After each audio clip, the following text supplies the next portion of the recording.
Sir एक दफा कह रहे हैं मरीम को डालना, एक दफा मरीम को क्यों डालूं?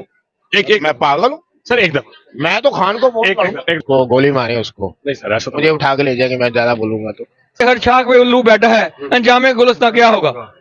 ये देखें 18 यूनिट जा रहा है और 2600 बिल आ गया। देखें आप, ये देखें। डालें जहाँ मर्जी, निकलने हो रही है जहाँ पे उन्होंने चाहना है।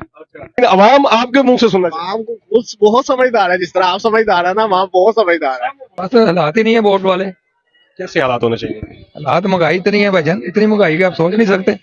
महंगाई है घूमने की है और किसी ने करनी है। मार्केट सारे स्टॉल उठवा दिए हैं और 80% यहाँ लोग जो स्टॉल वाले हैं, लोगों को रोजगार देंगे तो फिर वोट देंगे ना। पहले कोई खुशहाली लाए ना, फिर सुबह से लेकर शाम तक कारोबार था। यकीन करें, मेरा बेटा बाहर बैठता था, कोई जीरो हो गया, यहाँ से उठा दिया उन्होंने।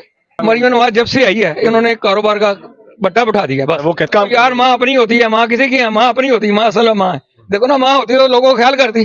गरीब का तो है ही कोई नहीं है यहाँ। अच्छा हाँ जी, ये देखे ना बाजार यहाँ तो 12 बजे बंद होता था, 10 बजे बंद हो गया बाजार।